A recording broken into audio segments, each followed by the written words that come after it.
हाँ जी बच्चों, कैसे हैं? क्या हालचाल? गुड आफ्टरनून सभी बच्चों को। फटाफट से ज्वाइन कर लें। 2 से 3 मिनट का टाइम है, फिर हम लोग वेव ऑप्टिक्स शुरू करेंगे। सभी को नमस्कार, गुड आफ्टरनून।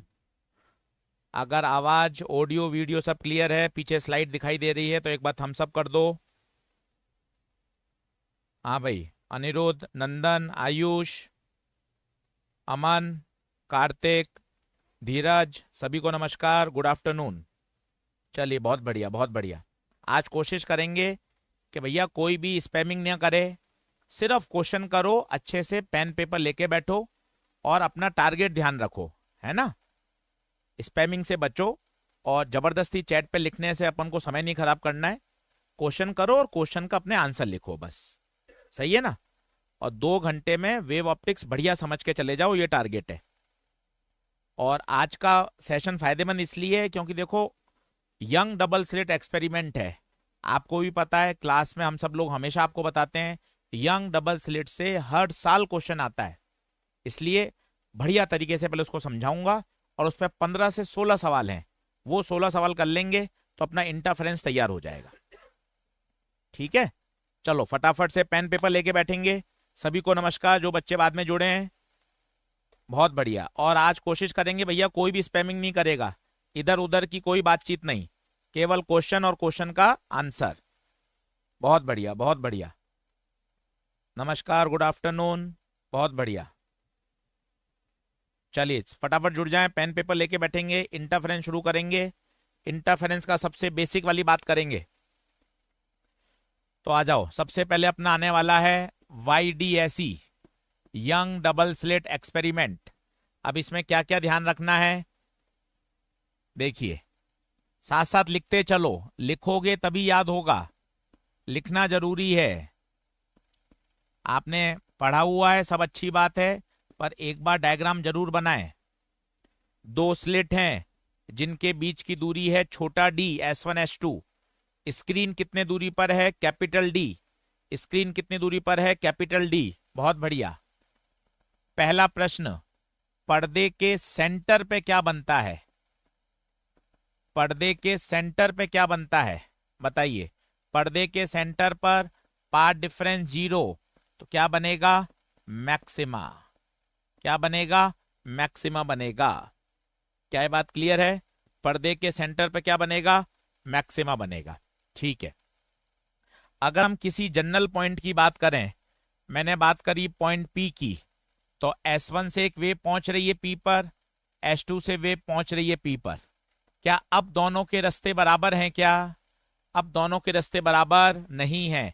S1 वाली वेव, जो S1 से वेव आ रही है वो कम चल रही है, S2 वाली वेव को ज्यादा रास्ता ट्रेवल करना पड़ रहा है। मतलब यहां पर क्या आ जाएगा? Path difference. पहला फॉर्मूला आ गया है पाथ डिफरेंस का, y छोटा d बाय बड़ा D। पहला फॉर्मूला। और एक एक बात को ध्यान रखें, छोटा d क्या है? छोटा d है डिस्टेंस बिटवीन द स्लिट्स। बड़ा D क्या है? Distance between slit and screen. पहला पॉइंट। ठीक है, बहुत बढ़िया। फिर किसी भी पॉइंट पर आपसे इंटेंसिटी पूछी जाए तो इंटेंसिटी बहुत इंपॉर्टेंट है। मान के चलिए इंटेंसिटी पे बहुत वैरायटी के क्वेश्चन बनते हैं, तो किसी पॉइंट पे नेट इंटेंसिटी का फॉर्मूला आई नेट बराबर I1 plus I2 plus 2√I1 root I2 cos delta phi. Delta phi क्या है? Phase difference. हमें क्या पता है? Path difference. तो पाथ डिफरेंस से फेज डिफरेंस निकालना आना चाहिए। डेल्टा फाई बराबर 2π/λ इंटू डेल्टा एक्स। एक एक टर्म क्लियर कर लीजिए। तो दो वेव आ रही हैं, पहले वेव की इंटेंसिटी है I1, दूसरे वेव की इंटेंसिटी है I2। दोनों वेव सुपर इम्पोज करके रिजल्टेंट इंटेंसिटी बना रही हैं। अगर कुछ भी गिवन नहीं है तो हम ये मान के चलते हैं दोनों स्लिट से जो वेव आ रही है उनकी इंटेंसिटी सेम है। तो आई नेट का फॉर्मूला आ जाता है I max cos square del phi by 2। बच्चों, इंटेंसिटी का कॉन्सेप्ट सबसे ज्यादा पॉपुलर है, इसलिए ये बहुत ध्यान से पढ़िए। आपको पता होना चाहिए अगर आई आई मैक्स चाहिए तो आंसर आता है √I1 प्लस √I2 का होल स्क्वायर। आई मिन चाहिए तो आएगा √I1 माइनस √I2 का होल स्क्वायर। सारे फॉर्मूले एक एक करके साथ साथ लिखते हुए चलो, लिखते हुए चलोगे तो लंबे समय तक अपन को याद रहेगा, आप परेशान नहीं होंगे। ठीक बात है, एक एक फॉर्मूले को लिखते हुए चलिए। बहुत बढ़िया, बहुत बढ़िया। तो आई मैक्स पता चल गया, आई मिन पता चल गया, किसी पॉइंट पर इंटेंसिटी निकालना पता चलना चाहिए, किसी पॉइंट पर अगर आपको रिजल्टेंट इंटेंसिटी चाहिए तो वहां में फेज डिफरेंस चाहिए। बच्चों अगर फेज डिफरेंस नहीं दे रखा तो पाथ डिफरेंस दे रखा होगा, पाथ डिफरेंस से क्या आ जाएगा, फेज डिफरेंस। एक एक बात दिमाग में बैठाओ, ये बात सारी क्लियर है। फिर सबसे इंपॉर्टेंट बात, सबसे इंपॉर्टेंट बात, फेज डिफरेंस पाथ डिफरेंस के बीच में रिलेशन पता चल गया।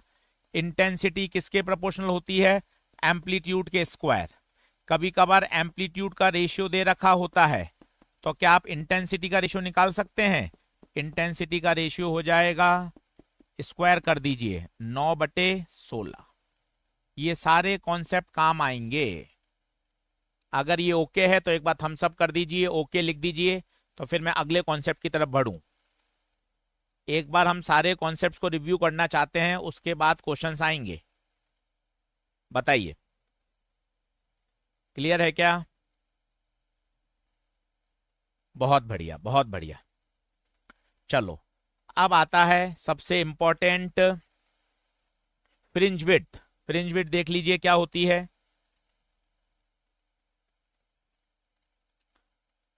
चलो, फ्रिंज विड्थ, फ्रिंज विड्थ का फॉर्मूला सभी को पता है, बीटा बराबर लैम्डा बड़ा डी बाय छोटा डी।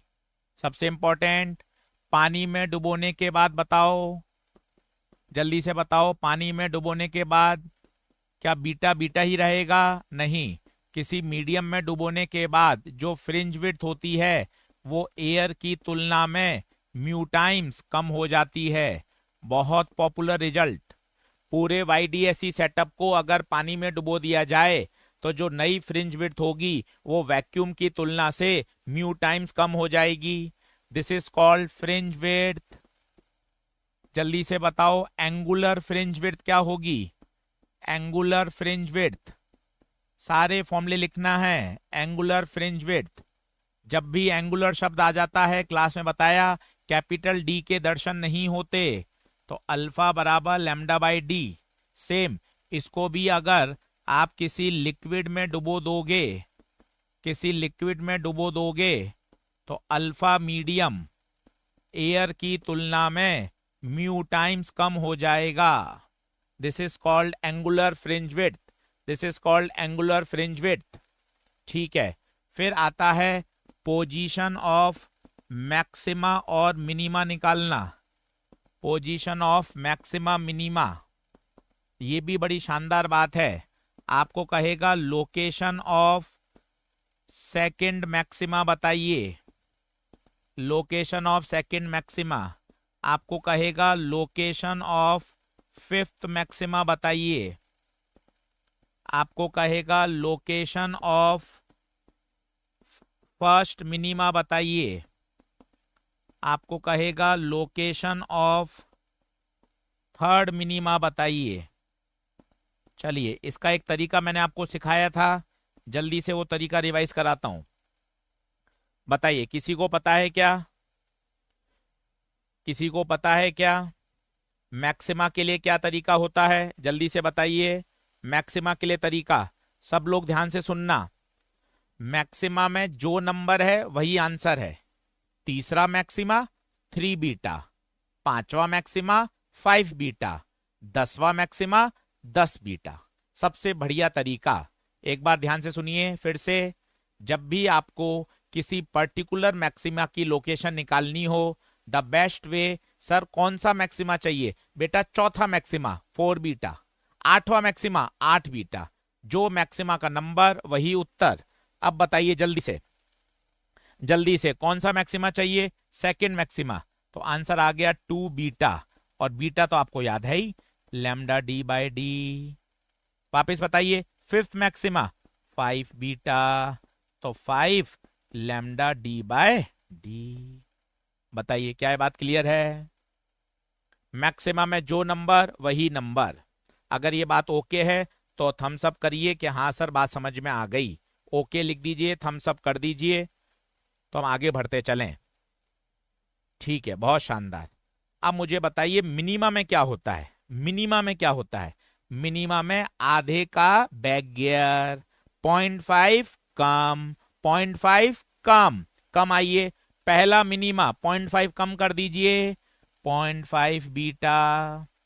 तीसरा मिनिमा 0.5 कम कर दीजिए, 2.5 बीटा। और बीटा तो आपको पता ही है, lambda D by D, lambda D by D.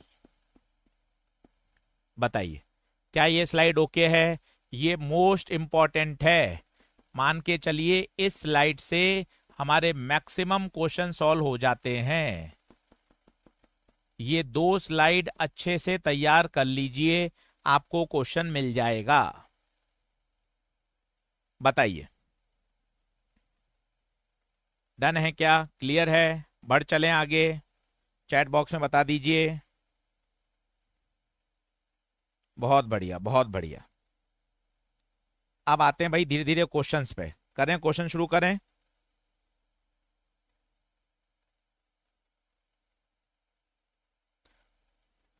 ठीक है, क्लियर क्लियर क्लियर क्लियर, बहुत बढ़िया बहुत बढ़िया। चलो बिल्कुल धीरज यादव, क्वेश्चंस करते रहना है, फॉर्मूले लिखते रहना है, रिवाइज करते रहना है, और जैसे से करते रहोगे मोटिवेशन आता जाएगा, चीजें तैयार होती जाएंगी। सेंट्रल मैक्सिमा, बेटा सेंट्रल मैक्सिमा वहां बनता है जहां डेल्टा एक्स 0 होता है। पानी में डुबोने पर भी पर्दे के सेंटर पर ही सेंट्रल मैक्सिमा बनेगा, क्योंकि वहीं डेल्टा एक्स 0 है। क्लियर है पुलकेश शर्मा, पारस पारीक? बहुत बढ़िया। चलिए साहब, पहला क्वेश्चन आपके सामने है। अब सभी लोगों से प्यार से रिक्वेस्ट है, ये 25 सवाल हैं, एक एक सवाल आपको हाथ से करना है, एक एक सवाल तरीके से पूरा पूरा अटेम्प्ट करना है। मैं आपको उसके बाद समझाऊंगा। आराम से, बिल्कुल बिंदास, अच्छे से करिए, जैसा हम पेपर में करते हैं बिल्कुल उसी अंदाज में करना है। चलिए चलिए, बहुत बढ़िया।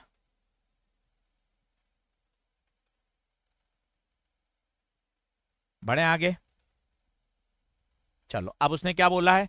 द सम ऑफ, प्रश्न ध्यान से पढ़ो, द सम ऑफ, सम किस किस का? मैक्सिमम का, आई मैक्स का और मिनिमम का।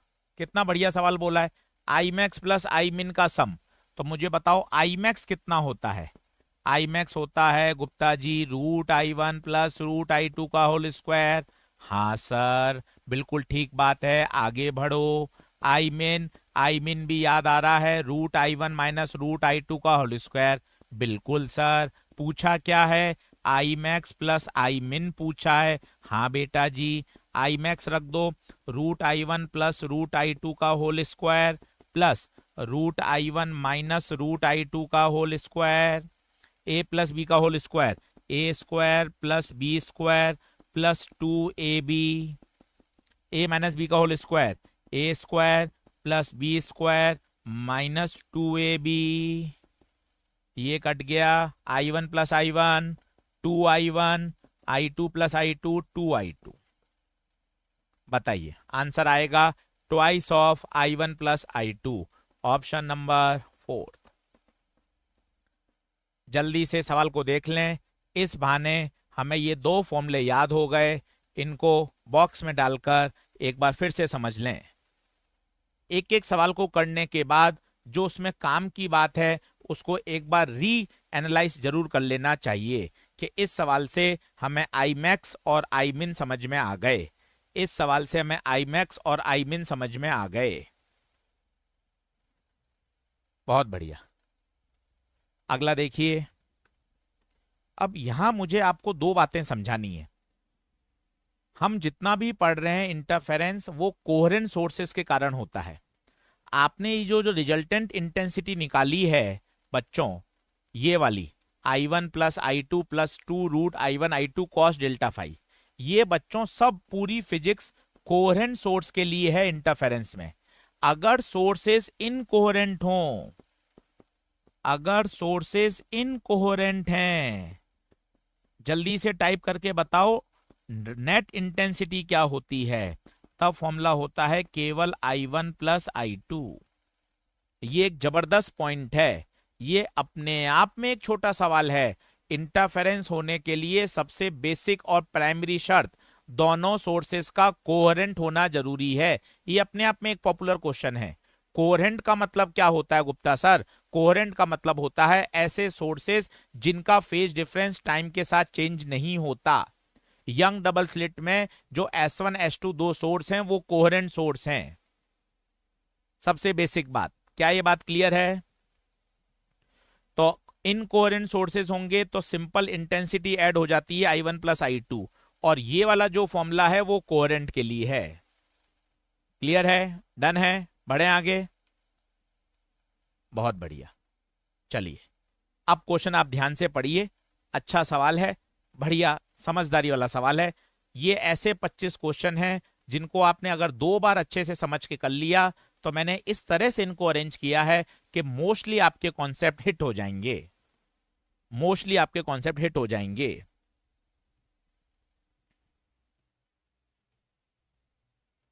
चलिए जल्दी से बताएं क्या आंसर आएगा।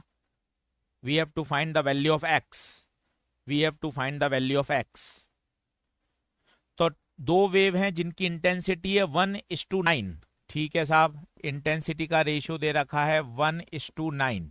तो अगर मैं पहले वाले को आई मान लूं तो क्या दूसरा वाला 9I हो जाएगा? रेशियो 1:9 है, अगर पहले वाले को आई मान लूं तो दूसरा वाला 9I हो जाएगा। पहले में वो कह रहा है इनकोहेरेंट है, इनकोहेरेंट। तो बताओ इनकोहेरेंट में नेट इंटेंसिटी, इनकोहेरेंट में net intensity I1 plus I2, I plus 9I कितना आएगा? 10I। इसने इसको I1 बोला है। ठीक है, और बाद में जब कोहेरेंट हो, अगर कोहेरेंट है तो कोहेरेंट में नेट इंटेंसिटी का फॉर्मूला, कोहेरेंट में नेट इंटेंसिटी का formula I1 plus I2 plus 2√I1 √I2 cos delta phi. I1 पहले की I, दूसरे की 9I, 2√I √9I। Phase difference, phase difference दे रखा है 60। तो I plus 9I plus 2√I 3 cos 60 half, ये कटा तो ये हो गया 9 10 और 3 13। ये हो गया I2, I2 13I। क्या कैलकुलेशन सही है क्या? देखें क्या कैलकुलेशन ठीक है क्या? कैलकुलेशन देखिए। अब आपने रेशियो पूछा है, आपने रेशियो पूछा है I1 बटा I2। तो पहले आंसर आया था 10I जब सोर्सेस थे इनकोहेरेंट। अब आया रेशियो 13I जब सोर्सेस कैसे थे? कोहेरेंट। तो हमारा उत्तर आ गया 10/13। इसने दे रखा है 10/x, हमारा आया 10/13। इसने दे रखा है 10/x, तो x की वैल्यू 13, x की वैल्यू 13। बताइए, शानदार प्रश्न है। अब आप देखो एक ही प्रश्न है, इसने कितनी बातें आपसे करवा ली। इनकोहेरेंट याद हो गया, कोहेरेंट आपको याद हो गया, अच्छे तरीके से फॉर्मूला याद होना चाहिए, सवाल बन गया। इंटेंसिटी सबसे पॉपुलर आर्टिकल है, इंटेंसिटी सबसे पॉपुलर आर्टिकल है।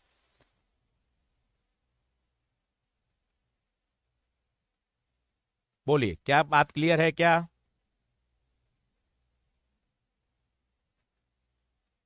तो पहला आ जाएगा 10I, फिर बाद में आ जाएगा 13I। बहुत सही, बहुत सही, बहुत बढ़िया, बहुत बढ़िया। श्रीकांत बहुत अच्छा पढ़ाई कर रहे हैं, बहुत बढ़िया। ऑल द बेस्ट श्रीकांत बेटा। बिल्कुल बिल्कुल बिल्कुल ठीक है। चलिए अगले सवाल की तरफ बढ़ें, अगले सवाल की तरफ बढ़ें।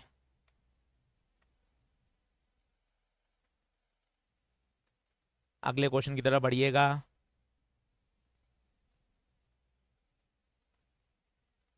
शानदार। अगला क्वेश्चन क्या कह रहा है, ध्यान से पढ़ें सब लोग। दो कोहेरेंट सोर्सेज हैं, इंटरफेयर कर रहे हैं, द रेशियो ऑफ, ठीक है, एम्पलीट्यूड का रेशियो दे रखा है 1:3, एम्पलीट्यूड का रेशियो दे रखा है 1:3, याद करिए, एम्पलीट्यूड का रेशियो दे रखा है 1:3। आपको पूछा है मैक्सिमम टू मिनिमम इंटेंसिटी,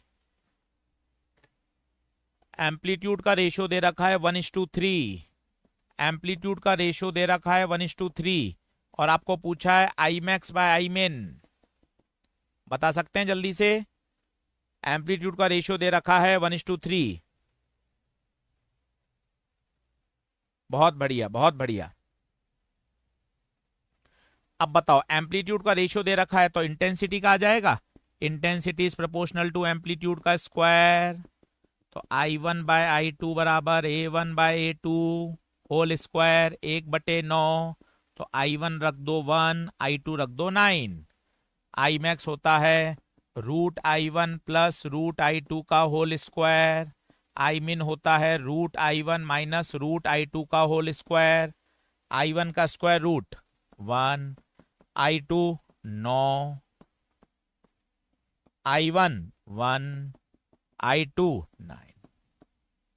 देख लीजिए, चैप्टर बहुत छोटा सा है, मैंने शाम के जो सेशन के सवाल हैं वो भी इसमें इंक्लूड कर दिए हैं, ताकि अपन एक ही सेशन में पूरा वेव ऑप्टिक्स अपना तैयार हो जाए।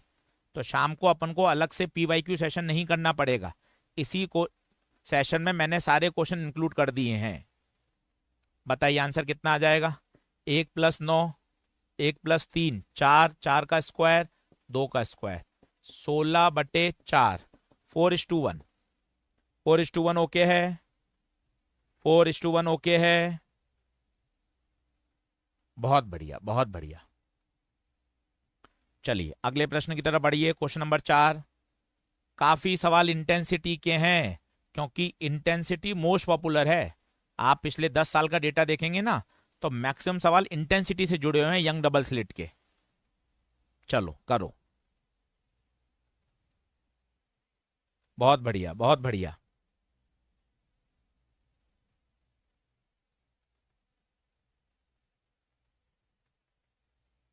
बढ़े आगे, ठीक है, आंसर दीजिए। निशा राय ने पहला आंसर दिया है, सही है।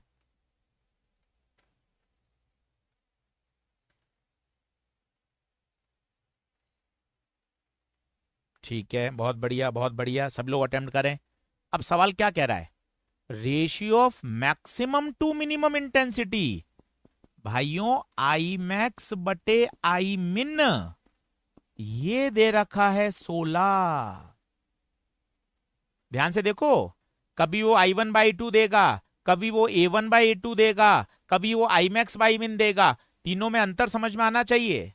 कभी वो एम्पलीट्यूड का रेशियो देगा, कभी वो इंटेंसिटी का रेशियो देगा, कभी वो मैक्स टू मिन का रेशियो देगा, ये अपन को अंतर समझ में आना चाहिए। बस अब ये आ गया, अब तो आसान है, आई मैक्स बटे आई मिन।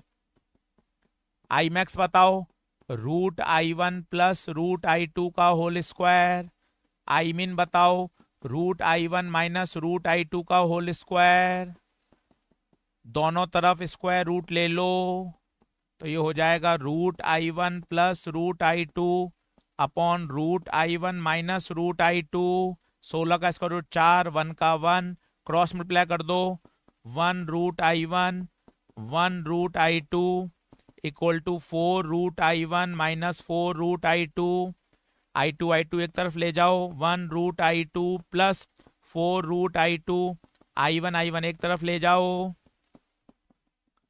तो 4 और 1 5 √I2 बराबर 3 √I1, तो √I1 बटे √I2 5/3 स्क्वायर कर दीजिए, 25/9, 25/9। बताइए एक बार चैट बॉक्स में ओके है क्या, एक बार चैट बॉक्स में बताइए सही है क्या।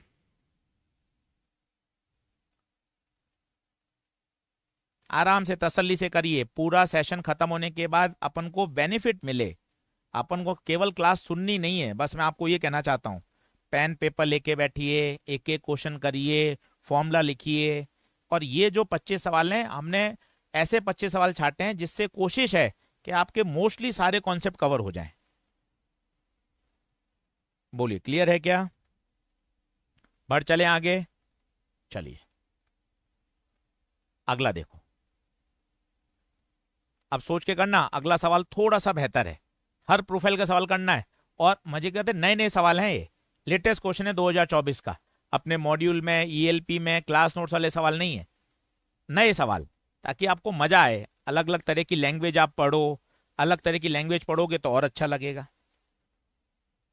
खेल सारा लैंग्वेज का है।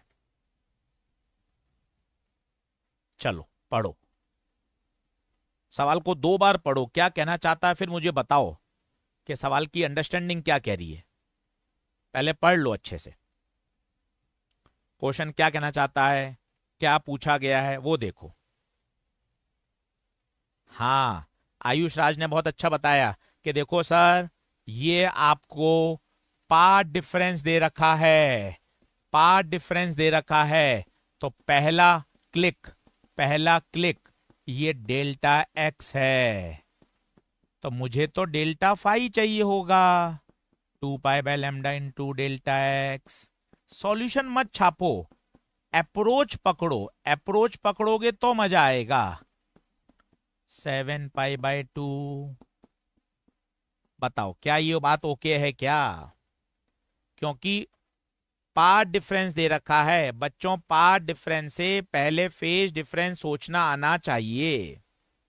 अब पूछा क्या है, ratio of maximum, ratio of intensity बताओ विथ रेस्पेक्ट टू मैक्सिमम। अब नेट इंटेंसिटी का एक ही फॉर्मूला है तुम्हारे पास, आई नेट बराबर I max cos square del φ/2।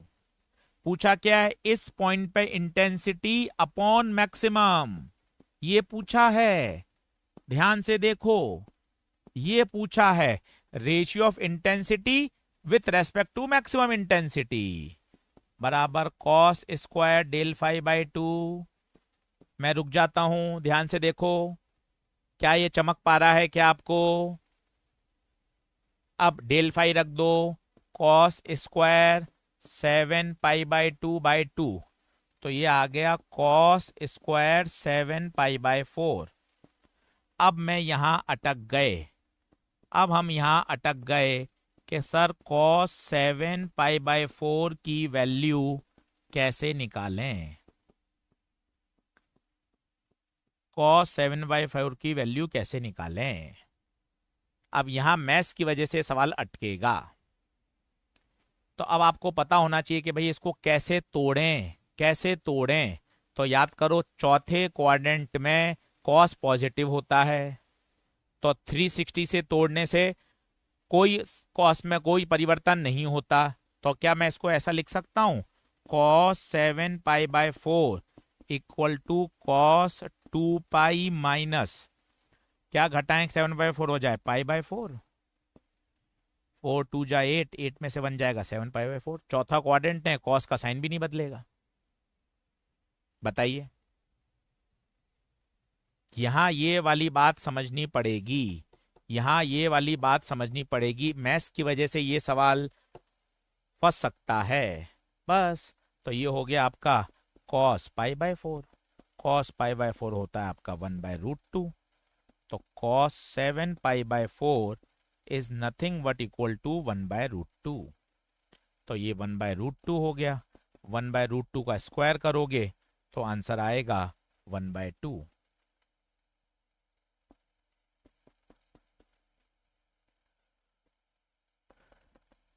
बताइए क्या सवाल चमका क्या, क्या सवाल चमका क्या? आराम से ओके करिए कि भाई लॉजिक क्या है, लॉजिक आप समझिए। देखिए सवाल की लैंग्वेज अलग आएगी, पर जो पीछे के फिजिक्स हैं, कॉन्सेप्ट है, वो तो यही रहेंगे ना। आपको नेट इंटेंसिटी चाहिए, नेट इंटेंसिटी के लिए मुझे डेल्टा फाई चाहिए, भाई ने डेल्टा फाई दिया ही नहीं, भाई ने डेल्टा फाई दिया ही नहीं, उसने तो पहले क्या दे दिया, डेल्टा एक्स, तो डेल्टा एक्स अपन को डेल्टा फाई निकालना आना चाहिए। बोलो क्लियर है क्या? क्लियर है तो ओके करें, आगे बढ़ें। कंसेप्चुअल सवाल, बढ़िया सवाल, कंसेप्चुअल सवाल, बढ़िया सवाल। बढ़ चलें आगे। चलो अगला, बहुत बढ़िया साहब, एनसीईआरटी। कल भी मैंने आपको कहा था रे ऑप्टिक्स पे मैंने मोस्टली एनसीईआरटी के सॉल्व एग्जाम्पल और अनसॉल्व कवर कर लिए।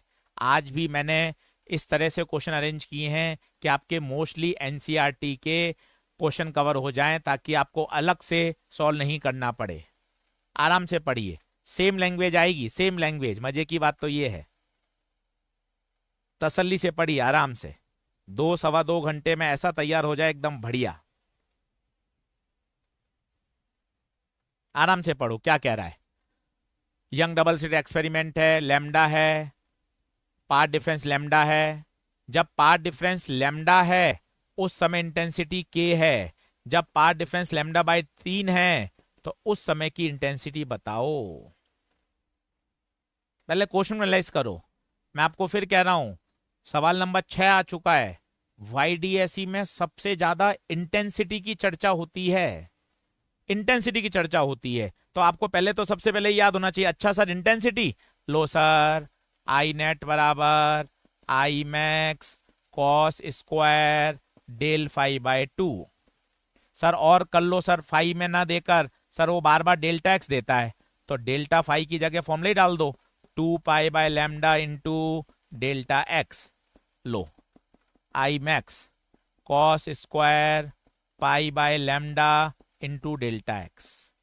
जो आपको याद करना हो याद करो, ये याद करना आसान है। इसी को मैंने पार्ट डिफरेंस में बदल दिया। जल्दबाजी मत करो, पहले दोनों फॉर्मूले को समझो। दोनों फॉर्मूले रिजल्टेंट इंटेंसिटी निकालने के हैं। एक फॉर्मूला ऊपर वाला है जब आपको फेज डिफरेंस दे रखा हो, नीचे वाला है जब आपको पार्ट डिफरेंस दे रखा हो।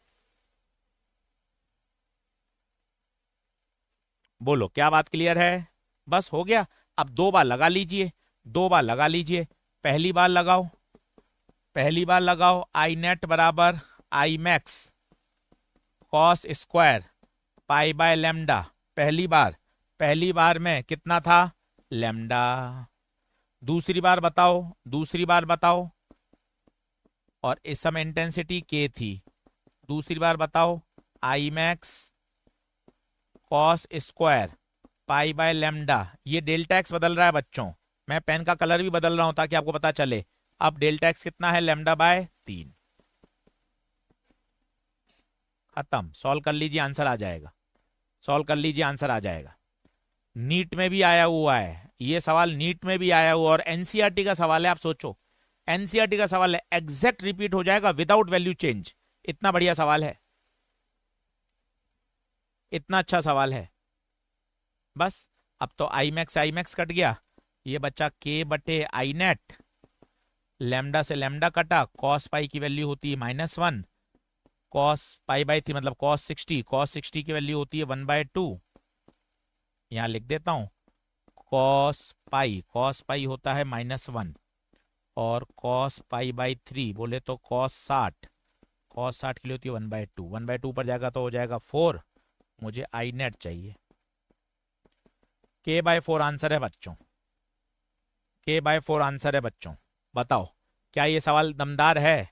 क्या ये सवाल दमदार है? करने लायक वाला सवाल है, शानदार सवाल। दिमाग में बैठाइए, बहुत तेज तेज क्वेश्चन करने से फायदा नहीं है। क्वेश्चन को करने के बाद उसको एक बार रीथिंक करिए। इंटेंसिटी का ये फॉर्मूला सही है, ये फॉर्मूला रिजल्ट इंटेंसिटी का है जब आपको फेज डिफरेंस दे रखा हो। नीचे वाला फॉर्मूला रिजल्ट इंटेंसिटी का है जब आपको पार्ट डिफरेंस दे रखा हो। बोलो क्लियर है क्या? आगे बढ़ें, आगे बढ़ें। चलिए अगला देखिए। अगला एक कंसेप्चुअल सवाल है जो हम क्लास नोट्स में आपको लिखवाते हैं, कि जो वाईडीएसई में स्लिट होती हैं उन स्लिट की विड्थ होती है। अगर दोनों की विड्थ इक्वल है, जो कि जनरली होता है, तब तो हम दोनों में इंटेंसिटी सेम मानते हैं। पर अगर विड्थ कम ज्यादा है तो वहां से जो प्रकाश निकल रहा है उसकी इंटेंसिटी भी अलग होगी। और जो कॉन्सेप्ट है वो ये कहता है, जो कॉन्सेप्ट है वो ये कहता है, the width of slit is directly proportional to intensity. इसका मतलब जो विड्थ का रेशियो होगा वही इंटेंसिटी का रेशियो होगा, ये जानकारी पता होनी चाहिए। Directly proportional to the width of the slit, directly proportional to the width of the slit. Clear है बात? बस अब विड्थ का रेशियो कितना है? 1:25, 1:25। बस अब खत्म हो गया सवाल। अब मुझे बताओ, पुराना सवाल बन गया, I1/I2 1/25, I1 1, I2 25। पूछा क्या है? मैक्सिमम टू मिनिमा, तो I max to the I min। फिर सुन लो, जो विड्थ का रेशियो होगा वही इंटेंसिटी का रेशियो होगा, जो विड्थ ऑफ स्लिट का रेशियो होगा वही इंटेंसिटी का रेशियो होगा। I max √I1 plus √I2 का whole square, √I1 minus √I2 का होल स्क्वायर। I1 1, I2 25, तो I1 1, I2 25, I1 1, I2 25। तो 1 + 5 का स्क्वायर 36, 1 - 5 4, 4 16, 9/4, 9/4, 9/4, 9/4। बोलिए, क्लियर है? क्लियर है? क्लियर है? 9/4। बहुत शानदार, बहुत शानदार, पहला आंसर।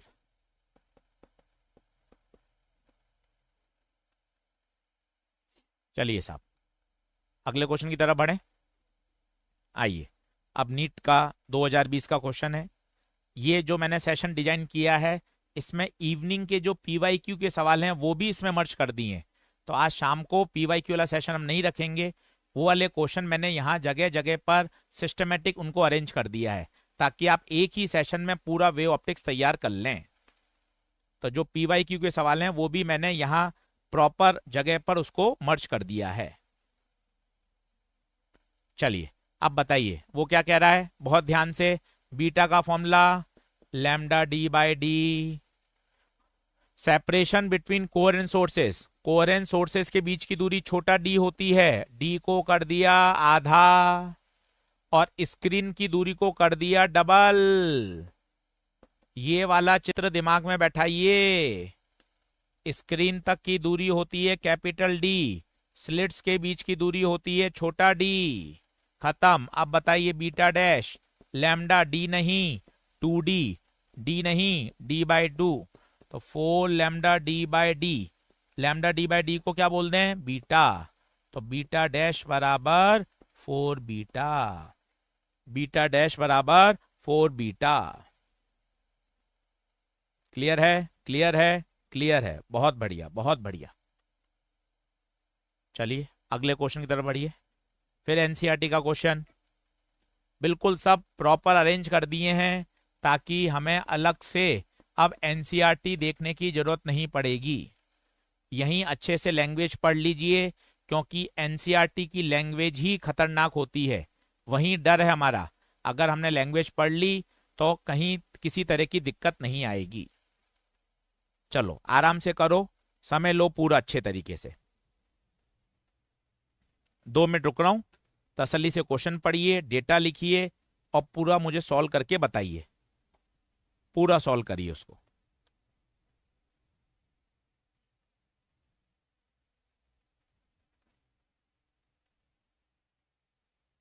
आंसर आए तो मुझे बताएं। एनसीईआरटी का क्वेश्चन है।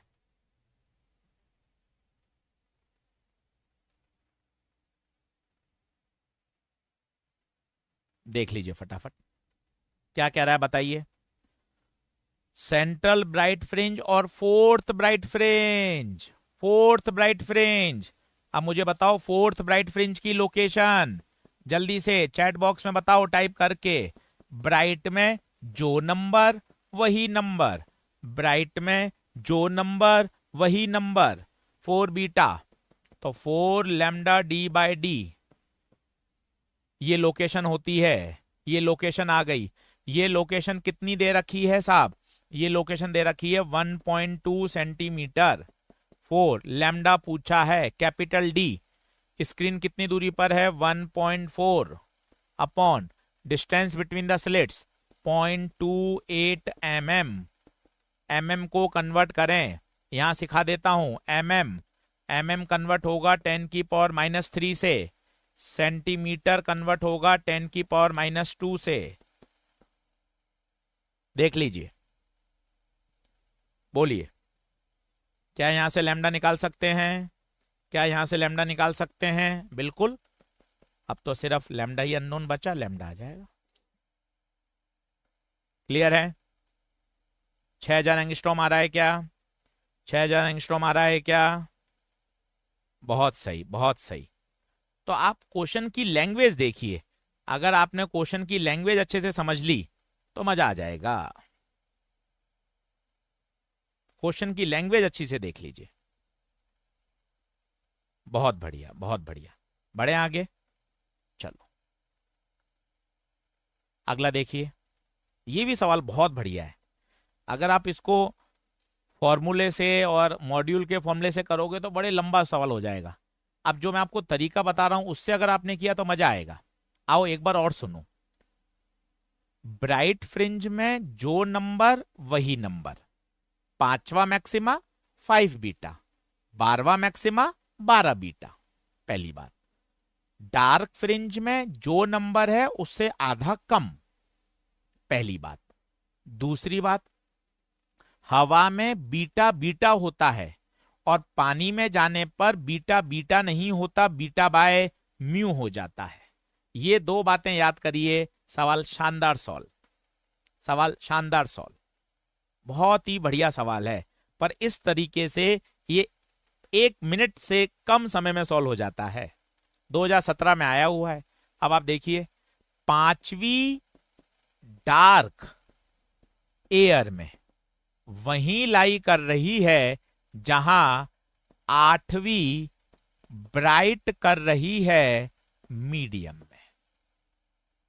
अब बताइए, ब्राइट में जो नंबर वही नंबर, ब्राइट में जो नंबर वही नंबर, तो 8 बीटा। ब्राइट में 8 तो 8, मीडियम है, मीडियम है तो beta by mu. Dark, dark में आधा कम, 4.5, एयर है तो बीटा ही रहेगा। खत्म। Ta-ta bye bye, ta-ta bye bye. बस बीटा से बीटा खत्म। 8/म्यू, 4.5 को लिख दो 9/2, तो म्यू आ जाएगा आपका 16/9। 1 पॉइंट कितना आ रहा है बताइए? Option number 4, 1.78। कितना बढ़िया क्वेश्चन है, आप देखिए, और बेहतरीन सवाल है। 1 मिनट यहां रुक सकते हैं, कोई टेंशन नहीं है। ब्राइट में जो नंबर वही नंबर, बात नंबर 1। डार्क में जो नंबर उससे आधा कम। तीसरी बात, हवा में बीटा, पानी में बीटा नहीं, बीटा बाय म्यू। बताइए क्या ये चारों बातें ओके हैं? अगर ओके हैं तो थम्स अप करिए, ओके हैं तो थम्स अप करिए। हाँ सर याद है, हाँ सर मुझे याद है, बताइए। क्लियर? बहुत बढ़िया। चलिए अगला खुद करेंगे। फॉर्मूले वही हैं 2 स्लाइड में, फॉर्मूले वही हैं 2 स्लाइड के, पर जितने ज्यादा क्वेश्चन कर लेंगे, एनसीईआरटी के लैंग्वेज पढ़ लेंगे, उतना आपका कॉन्फिडेंस बढ़ जाएगा। ये सेशन मोरलेस रिवीजन प्लस कॉन्फिडेंस बूस्टर है। क्या आप वेव ऑप्टिक, जैसे हमने रे ऑप्टिक्स क्लास में हम 18 से 20 लेक्चर में पढ़ते हैं, यार हमने 2 घंटे में ऐसे ऐसे कॉन्सेप्ट बता दिए जो फटाफट से आपका चैप्टर पूरा रिवाइज कर देगा। चलिए बहुत बढ़िया, बहुत बढ़िया। बढ़े आगे, क्वेश्चन करके बताएं। सेकेंड डार्क फ्रिंज बन रही है 1 mm पर। Second dark fringe 1 mm।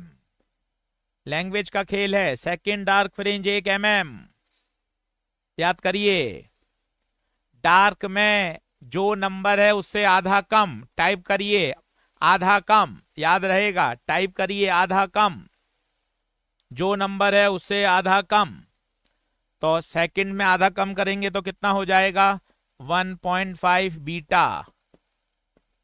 1.5, beta की जगह lambda D by D, mm को हटा दो 10 की पावर -3, 1.5 लैम्डा आपसे पूछा है डी, स्क्रीन कितने दूरी पर है 1 मीटर अवे, 1 मीटर अवे, और स्लिट के बीच की दूरी 0.9 mm है। अच्छे से देख लो ये डायग्राम, स्लिट्स के बीच की दूरी छोटा d होती है वो 0.9 mm है, और स्क्रीन की बीच की दूरी कैपिटल D होती है वो 1 मीटर है। बताइए बताइए, क्या बात समझ में आ रही है? क्या बात समझ में आ रही है? फोर्थ ऑप्शन आएगा, फोर्थ ऑप्शन आएगा, फोर्थ ऑप्शन आएगा। क्लियर? बहुत शानदार। अब देखो आप YDSE के 15 से 16 सवाल रिवीजन में कर रहे हैं, ये आपने 16 सवाल कर लिए, और कल या परसों एक बार ये 16 सवाल फिर से कर लें तो आपका YDSE तैयार हो गया, हर तरह के सवाल आ गए। चलो ये थोड़ा सा कठिन सवाल है पर ठीक है, अप्रोच समझोगे तभी तो मजा आएगा।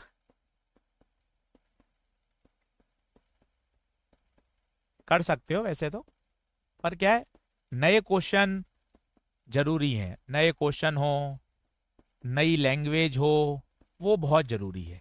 इसलिए नए नए सवाल आपके सामने लेकर आते हैं कि नहीं यार बच्चे नई लैंग्वेज से घबराएं नहीं, कॉन्सेप्ट तो वही लगेंगे, कॉन्सेप्ट नए नहीं है, पर क्या वो सवाल ऐसा नहीं है कि अरे सर क्लास नोट्स वाले ही सवाल हैं, ELP वाले ही सवाल हैं, पुराने ही सवाल हैं। इसलिए बढ़िया नए सवाल मिलते हैं ना, तो नई लैंग्वेज पढ़कर अपना दिमाग मजबूत होता है। चलो आराम से पढ़ो, 2 से 3 बार, 5 मिनट लगाओ, 6 मिनट लगाओ, पर अच्छे से करो। सवाल पढ़कर गिवन लिखो, क्या क्या दे रखा है, क्या पूछा गया है। वेवलेंथ है 5000 तो भैया लैम्डा हो गया 5000, ठीक है। स्लिट्स आर 1 mm अपार्ट तो छोटा d की वैल्यू 1 mm हो गई। स्क्रीन 1 मीटर पर है।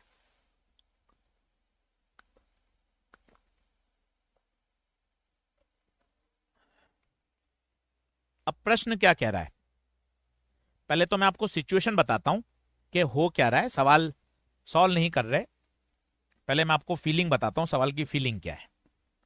ये 2 स्लिट हैं, मैंने आपको बताया पर्दे पर ऐसा पैटर्न बनता है, किसी को पता है? पर्दे पर ऐसा बनता है, ये सेंट्रल मैक्सिमा है, ठीक है, और यहां इंटेंसिटी मैक्सिमम है।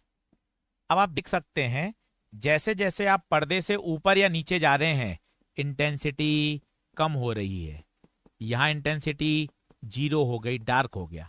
वो कह रहा है ऐसा पॉइंट बताओ जहां इंटेंसिटी I/2 हो जाए।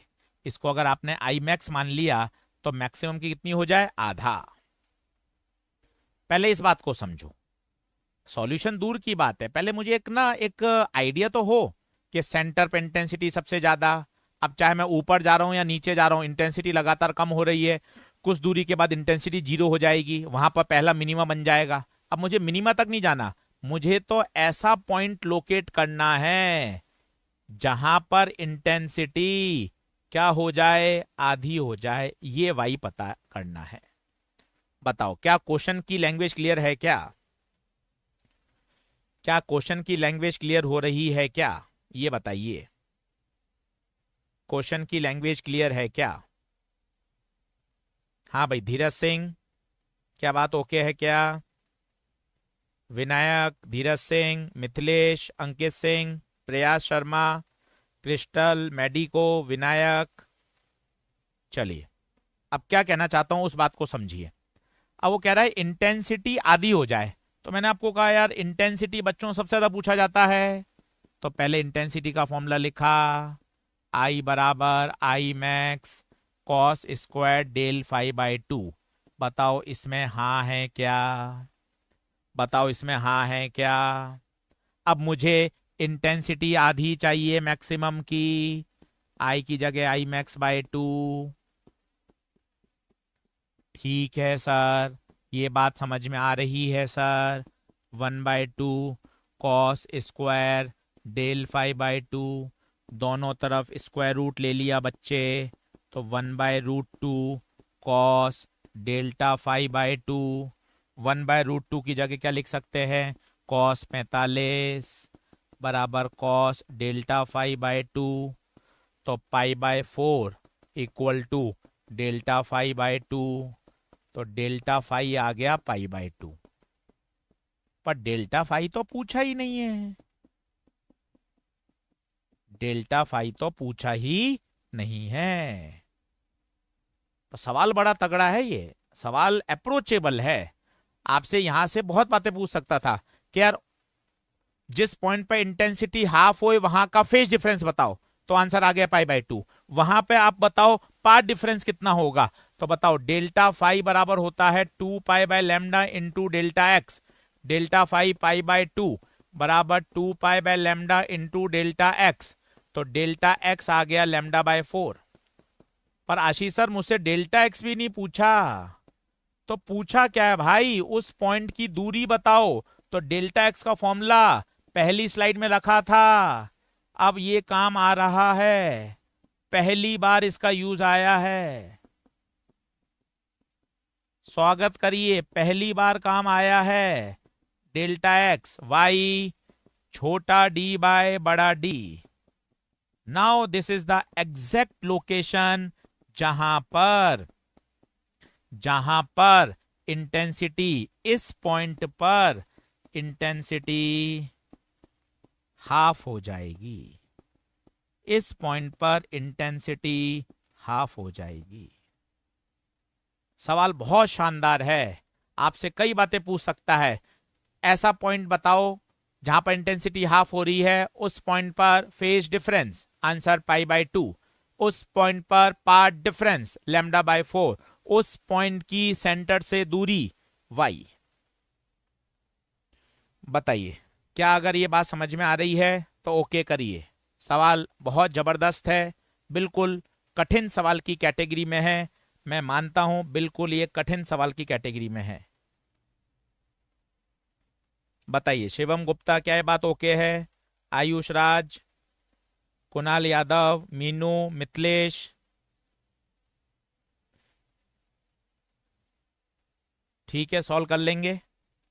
125 आ रहा है, चलिए बहुत बढ़िया बहुत बढ़िया बहुत बढ़िया, बढ़े आगे। अच्छा सवाल था, कठिन सवाल था। आइए साहब, फिर से एनसीईआरटी के क्वेश्चन, फिर से एनसीईआरटी के सवाल, फिर से एनसीईआरटी की बात। क्योंकि मैंने क्वेश्चंस को इस तरह से अरेंज किया है कि अगर आपने इसको 2 से 3 बार रिपीट कर लिया, क्वेश्चन समझ लिए, तो आपका मोस्टली सारा कंटेंट तैयार हो जाएगा। अब ध्यान से पढ़ो, ये सवाल किस तरह का है। ये सवाल कहता है, आपको याद है हम क्लास में बताए थे, ओवरलैपिंग। पहले बार आपने YDSE किया λ1 से, फिर दूसरी बार YDSE किया λ2 से। λ1 से स्क्रीन पर पैटर्न बन रहा है मैक्सिमम मिनिमा मैक्सिमम मिनिमा, λ2 से किया तो भी स्क्रीन पर पैटर्न बन रहा है मैक्सिमम मिनिमा। अब ओवरलैपिंग हो रही है, पहले वाले का मैक्सिमा दूसरे वाले के मैक्सिमम से ओवरलैप कर रहा है। कौन सा मैक्सिमम ओवरलैप कर रहा है वो तो हमें कैलकुलेशन करनी पड़ेगी। वो कह रहा है मैक्सिमम ओवरलैप कर रहा है। ये भी बहुत फेमस प्रोफाइल है, 2 बार नीट में आया हुआ है, 2 बार, और एनसीईआरटी का सवाल है तो अपने आप और इंपॉर्टेंट हो गया। चलिए क्वेश्चन पढ़ें आराम से। पहला तो मुझे बताओ, पहला पार्ट तो आसान है, पहला पार्ट तो आसान है। क्या पूछा है पहले पार्ट में, खुद करेंगे सॉल्व। लैंग्वेज पढ़िए, मेरा टारगेट लैंग्वेज पढ़ाना है आपका। कॉन्सेप्ट तो आपने सारे पढ़े हुए हैं, लैंग्वेज पढ़ना जरूरी है, क्योंकि एग्जैक्ट यही लैंग्वेज मिलेगी परीक्षा में, परीक्षा में यही लैंग्वेज मिलेगी। हाँ जी, क्या बात ओके है क्या?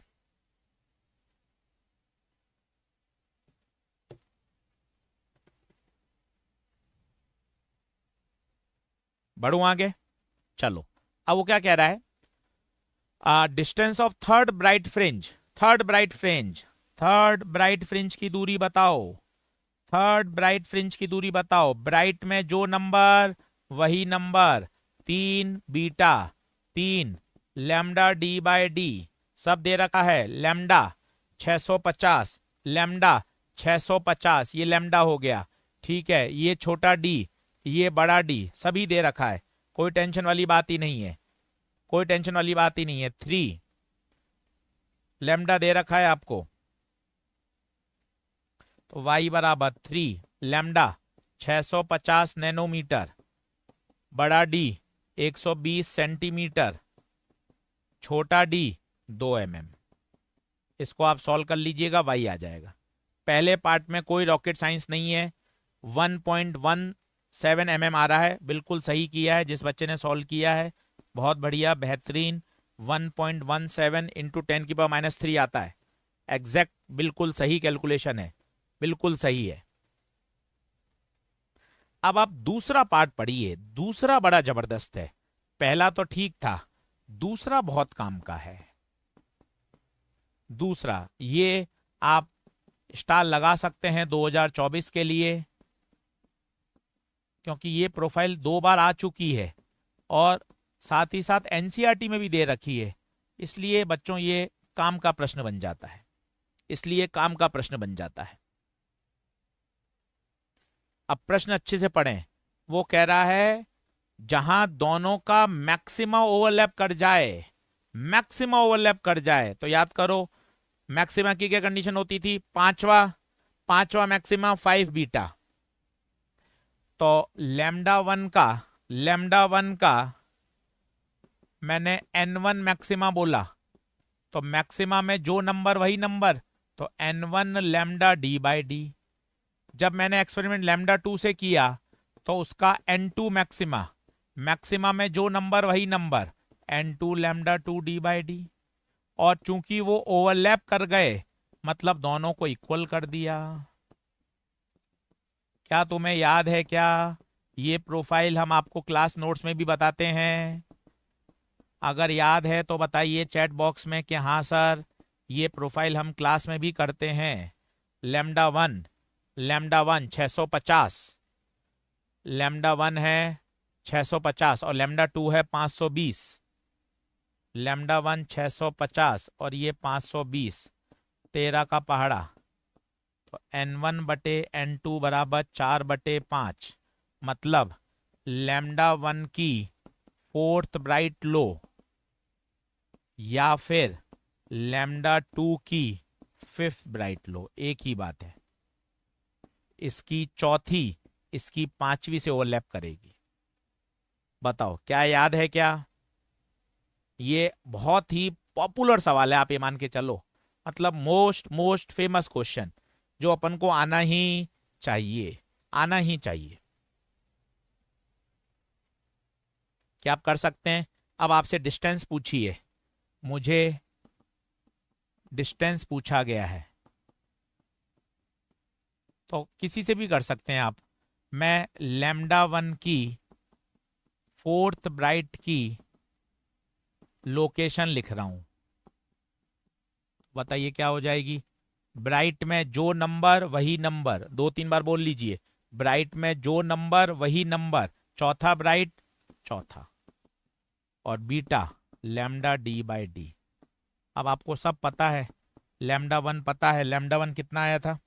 लैम्डा 1 था 650। कैपिटल डी भी पता है, छोटा डी भी पता है, सॉल्व कर लीजिए, वही आ जाए। बताइए, नीट में 2 बार पेपर में आया हुआ है, एनसीईआरटी का सवाल है, शानदार खनकता हुआ आना ही चाहिए, नो इफ नो बट। बताइए क्या बात ओके है, क्लियर है, डन है, आगे बढ़ा जाए? बहुत बढ़िया, चलिए अगले सवाल की तरफ बढ़िए। अब देखो YDSE के सवाल चल रहे हैं, 14 सवाल हो गए, YDSE के 14 प्रश्न हो गए, 15-16 सवाल कर लीजिए, और 16 सवाल आपने यंग डबल सीट पे कर लिए तो मजा आ गया भाई। 16 सवाल अगर यंग डबल सीट पे कर लिए तो मजा आ गया। क्लास नोट्स में हम 16, 18, 20 सवाल कराते हैं, रिवीजन में अपन ने 16 सवाल कर लिए और नए क्वेश्चन कर लिए, कितनी अच्छी बात है। बताओ, पानी में डालने के बाद, पानी में डालने के बाद बीटा बीटा नहीं रहता, बीटा बीटा नहीं रहता। बताइए कितना हो जाता है, beta air by mu, beta air by mu. तो 12 mm था पहले, और 4/3, तो 4×3 = 9, 3×3 = 9, 4×3 = 12, तो beta water 9 mm, 9 mm। Clear है? बहुत बढ़िया, बहुत बढ़िया। अगला देखिए,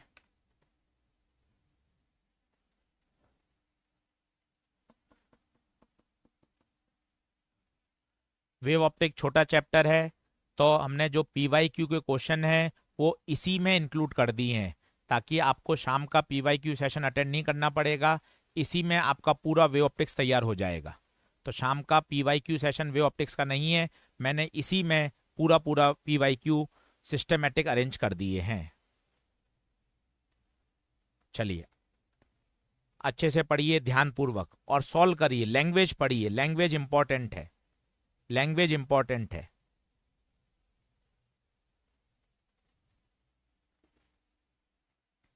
लैंग्वेज इंपॉर्टेंट है।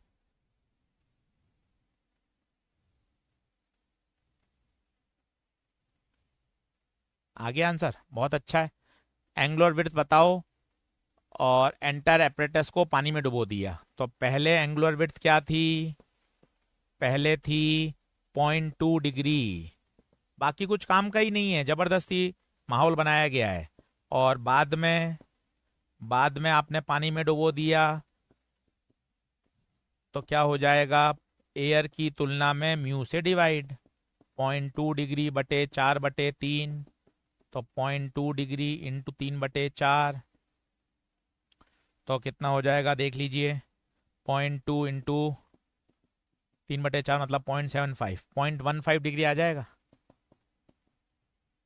देखिए, तो सीधा याद रखें, पानी में डुबोने के बाद बीटा बीटा नहीं रहता, बीटा बाय म्यू हो जाता है।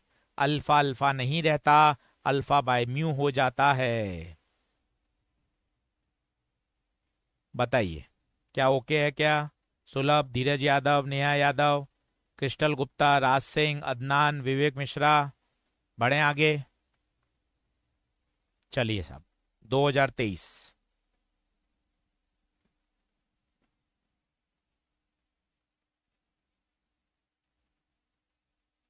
करिए।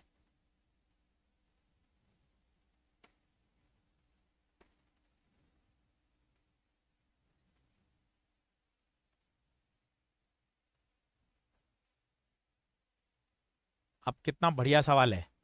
यदि स्क्रीन को खिसकाते हैं तो एंगुलर सेपरेशन पे फर्क पड़ता है क्या? तो आपको पहले एंगुलर सेपरेशन का या एंगुलर फ्रिंज विड्थ का फॉर्मूला आना चाहिए। एंगुलर फ्रिंज विड्थ का फॉर्मूला बताइए। अल्फा बराबर लैम्डा बाई डी। इस फॉर्मूले में स्क्रीन की दूरी कैपिटल डी है ही नहीं, है ही नहीं।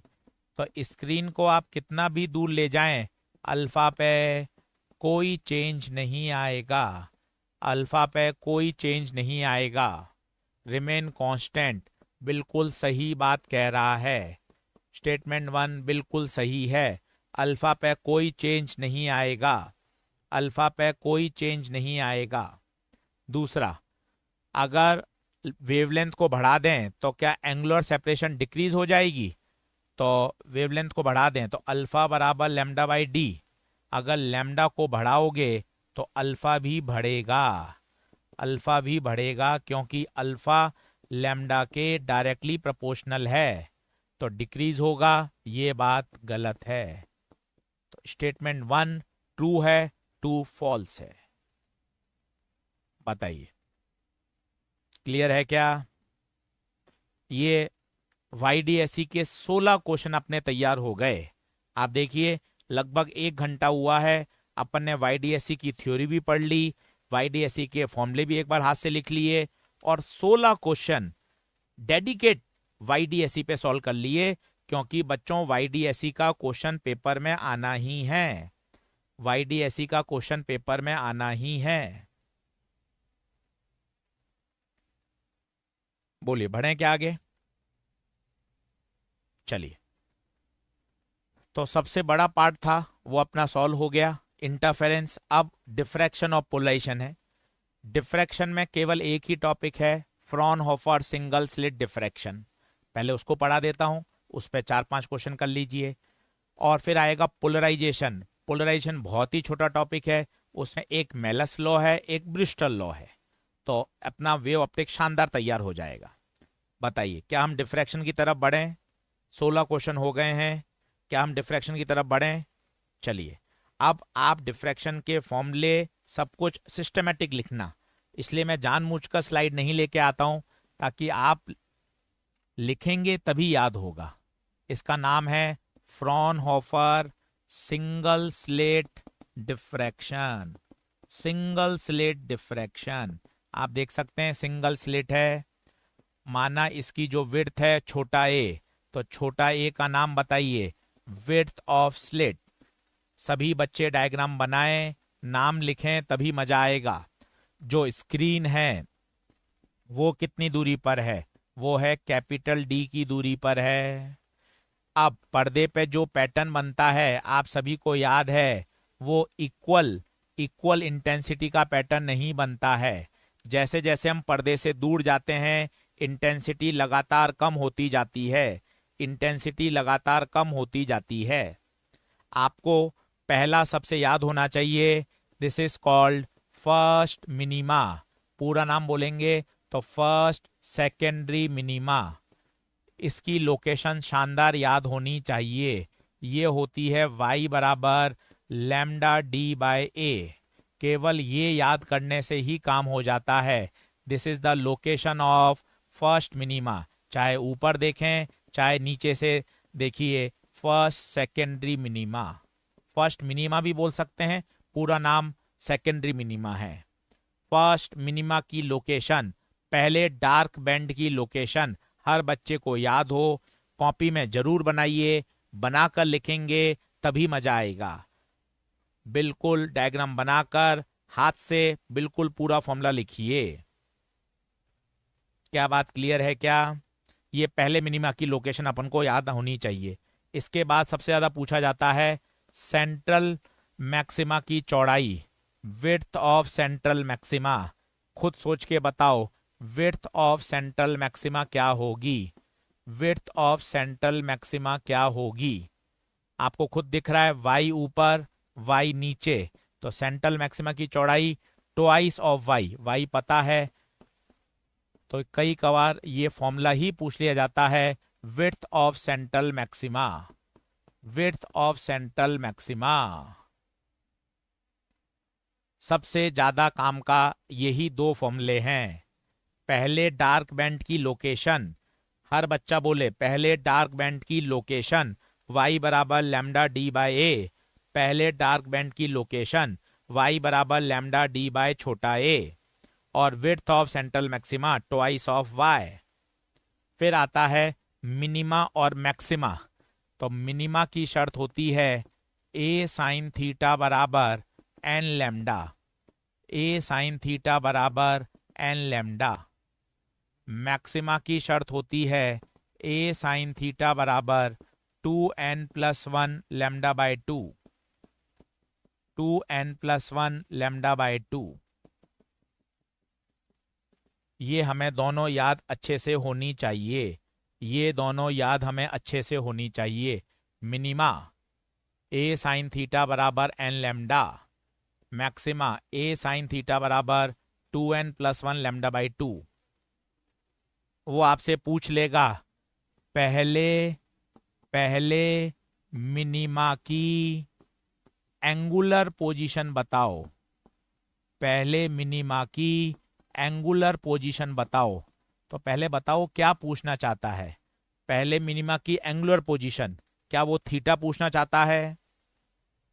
तो ये रहा मिनिमा, और मिनिमा की जगह कंडीशन लगा देंगे, पहला है तो n की जगह 1 पुट कर देंगे। बोलिए, क्या बात क्लियर है? क्या बात क्लियर है? आगे बढ़ें। डिफ्रैक्शन में बच्चों ये सारी बातें एकदम शानदार आनी चाहिए। बिल्कुल बिल्कुल। अगर अगर पर्दा दूर होता है, अगर पर्दा दूर होता है तो बच्चों हम साइन थीटा और टेन थीटा को बराबर मानते हैं, तब हम ये इस तरह से मैच करते हैं। देखिए, ये लोकेशन है y, ये है d, sine theta tan theta बराबर है, तो in place of tan theta हम लिख सकते हैं y बाय डी, इसलिए वो कैपिटल D हट जाता है। क्या बात क्लियर है? अगर डन है तो ओके करिए। सर आगे बढ़ें, सब ओके है, सब समझ में आ रहा है। मुझे पहले मिनिमा की लोकेशन याद होनी चाहिए, मुझे सेंट्रल मैक्सिमा की विड्थ याद होनी चाहिए, मुझे मिनिमा और मैक्सिमा की शर्त याद होनी चाहिए। एक एनसीईआरटी में सवाल है, अगर आपको याद हो तो हम क्लास नोट्स में भी करते थे कि डबल स्लिट डिफ्रैक्शन पैटर्न में उसने कहा कि इस सेंट्रल वाले के अंदर, इस सेंट्रल वाले के अंदर, इस सेंट्रल वाले के अंदर वाईडीएसई की 10 फ्रिंज आ गई। क्या ये वाला सवाल याद है? सेंट्रल के अंदर वाईडीएसई की 10 ब्राइट फ्रिंज आ गई, तो पता है ये जो चौड़ाई है 2 लैम्डा डी बाय डी, ये जो चौड़ाई है 2 लैम्डा डी बाय ए, 2 लैम्डा डी बाय ए, ये वाली चौड़ाई, छोटा ए लिख देता हूं इसको क्योंकि अपन छोटा ए ही लिख रहे हैं सब जगह। इस चौड़ाई के अंदर कितनी आ रही है? वाईडीएसई की 10। ये भी एक बार नीट में सवाल आया हुआ है, जो हमारी एनसीईआरटी में भी गिवन है, सॉल्व एग्जाम्पल। बताओ, क्या ये सारी बातें ओके हैं? इस पूरी स्लाइड से आपका डिफ्रैक्शन का सवाल सॉल्व हो जाएगा। कोई बात वापस रिपीट करूं क्या? फर्स्ट मिनिमा की लोकेशन ये याद होनी चाहिए, फर्स्ट मिनिमा की लोकेशन याद होनी चाहिए, विड्थ ऑफ सेंट्रल मैक्सिमा याद होना चाहिए, फिर मिनिमा और मैक्सिमा की शर्त याद होनी चाहिए, और चौथी बात, अगर वो कहे डबल स्लिट डिफ्रैक्शन पैटर्न में जो सेंट्रल मैक्सिमा है उसके अंदर 5 या 10 या 15 वाईडीएसई की फ्रिंज आ गई, तो उसको 10 बीटा, 5 बीटा या 15 बीटा के बराबर करना आना चाहिए। बताओ, अगर ओके है तो आगे बढ़ें, ओके है तो आगे बढ़ें। क्लियर है? चलिए, तो अब इस पे 4-5 सवाल करके देखो, ठीक है? अब मैं हिंट नहीं दे रहा हूं, आप खुद करके देखो। चलो, अब लाओ पहला क्वेश्चन, जेई मेन 2024 का, जेई मेन 2024 का, खुद करें, खुद करें। डिग्री में आंसर है, डिग्री में आंसर है, थीटा पूछा है। क्या कह रहा है? खुद करेंगे। मिनिमा, मिनिमा की कंडीशन ए साइन थीटा बराबर एन लैम्डा, पहला मिनिमा, फर्स्ट मिनिमा, तो एन की जगह 1, पूरा खुद सॉल्व करिए। तो ए साइन थीटा बराबर, मुझसे थीटा पूछा है, तो साइन थीटा बराबर lambda by a, lambda by a, खुद सॉल्व करें।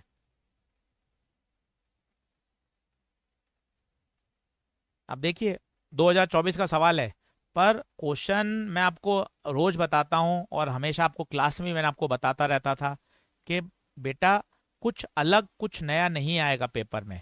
हमने जो ईमानदारी से साल भर अपने अपने फेजेस में, अपने अपने बैचेस में पढ़ा है, जिन जिन टीचर से पढ़ा है, उन्होंने जो नोट्स में लिखाया है, सब एक नंबर है। बस आपको वो अच्छे से पढ़ना है और इस रिवीजन सीरीज का फायदा उठाना है। कितना आंसर आ रहा है भाई? कितना आंसर आ रहा है बताइए? 30 डिग्री, 30 डिग्री। लैम्डा, लैम्डा कितना है? 5000 एंगस्ट्रॉम। और छोटा ए कितना है? 0.001 इंटू 10⁻³ ये आएगा 1/2। तो साइन थीटा 1/2, साइन थीटा 1/2 कब होता है बच्चों? 30 डिग्री पर। साइन थीटा 1/2 कब होता है? 30 डिग्री पर। बताइए, क्लियर है क्या? आगे बढ़ें, आगे बढ़ें, अगला करिए। अगला करिए, खुद पढ़िए आराम से। पीवाईक्यू के क्वेश्चन भी मैंने बीच बीच में अरेंज कर दिए हैं ताकि पीवाईक्यू भी साथ ही साथ कवर हो जाए, एनसीईआरटी पूरी कवर हो जाए, पीवाईक्यू के सवाल साथ साथ हो जाएं, कॉन्सेप्ट समझ में आ जाएं, तो हो गया चैप्टर पूरा तैयार। हो जाएगा चैप्टर पूरा तैयार।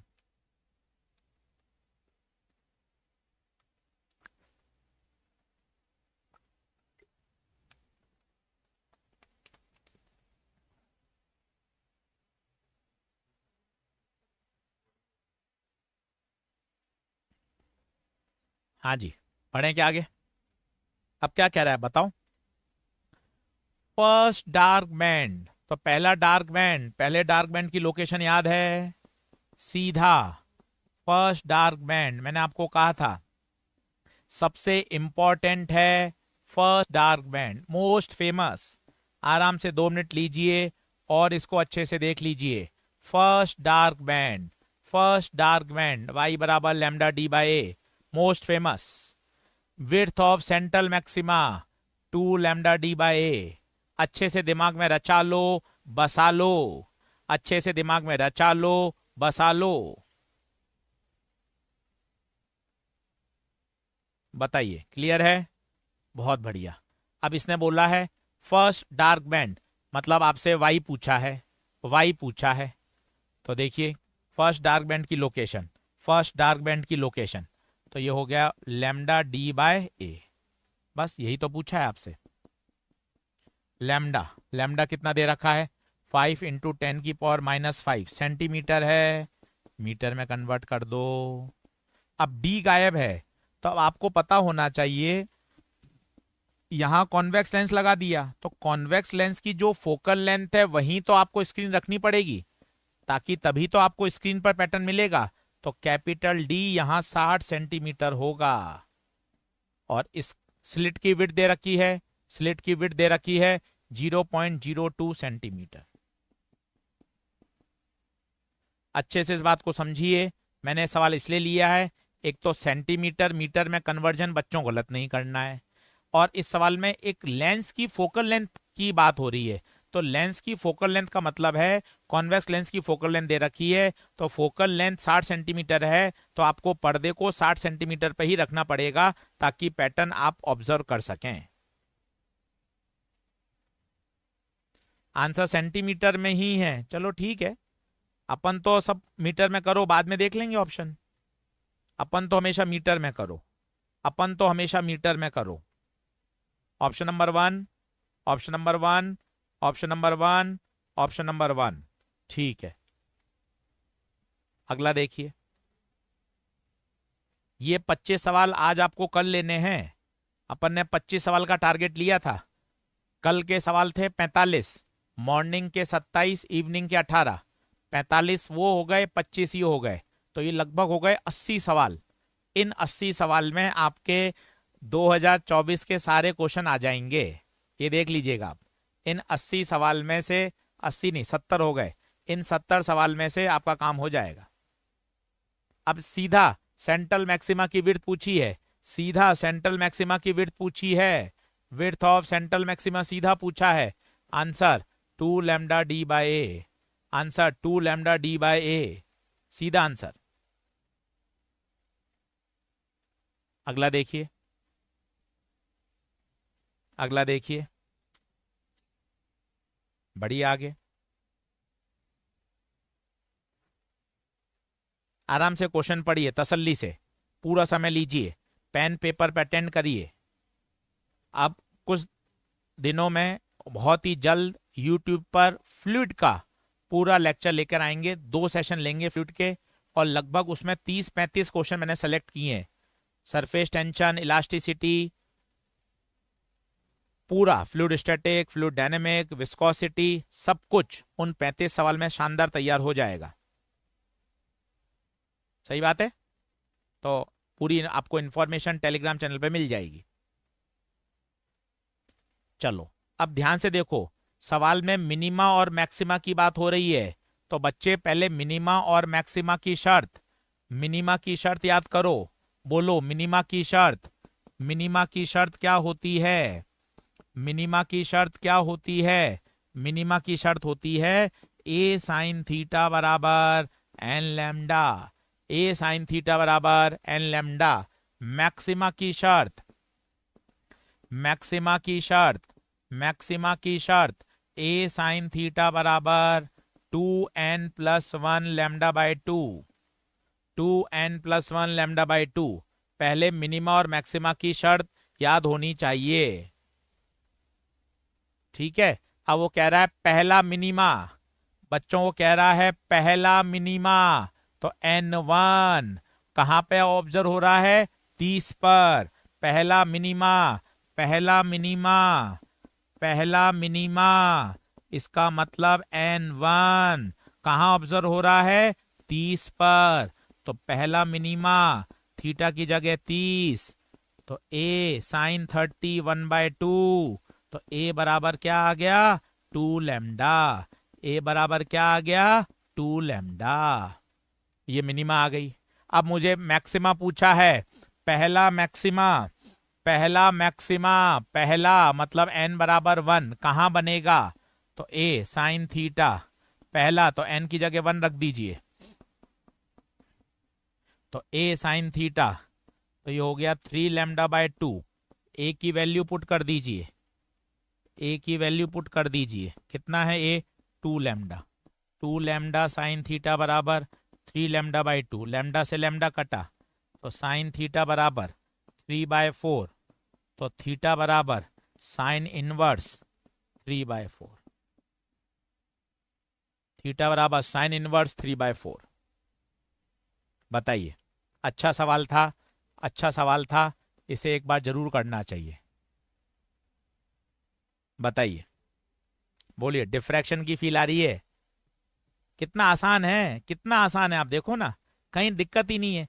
और सारे क्वेश्चन अपन कर रहे हैं बढ़िया, सारे क्वेश्चन अच्छे से कर रहे हैं। देखिए आप, एक सवाल डिफ्रैक्शन का कर लिया, ये दूसरा क्वेश्चन, ये तीसरा क्वेश्चन, ये 4 क्वेश्चन, कहीं कोई दिक्कत ही नहीं आएगी। आपने 5-6 सवाल कर लिए, आपका डिफ्रैक्शन तैयार। चलो और कर लेते हैं, फिर पोलराइजेशन पे आएंगे।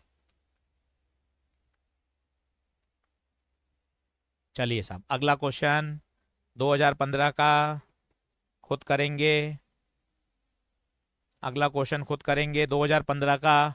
क्वेश्चन नंबर 21 पे आ गए बच्चों, 21 पे आ गए हैं, 21 पर आ गए। 25 क्वेश्चन का टारगेट लेके चले थे, बहुत सही चल रहे हैं, बिल्कुल सही स्पीड चल रही है। चलिए आराम से करिए, तसल्ली से, आराम से करिए।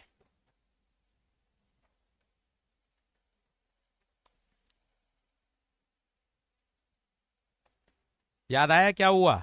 वो कह रहा है, क्या कह रहा है कि भैया सेंट्रल मैक्सिमा में, सेंट्रल मैक्सिमा में YDSE के कितने आ रहे हैं?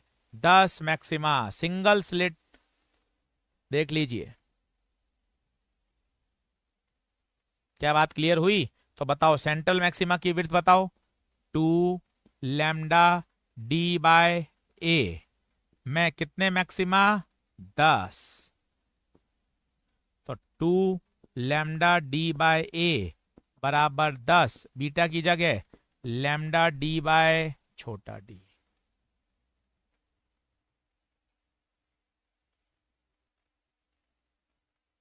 बताइए, क्या बात क्लियर हो रही है? खत्म। लैम्डा D से लैम्डा D कटा, 2/A बराबर 10/D, तो 1/A बराबर 5/D, तो 5A बराबर D आ गया। अब क्या गिवन है? What will be the width of each slit? A पूछा है। Distance between the slits 1 mm।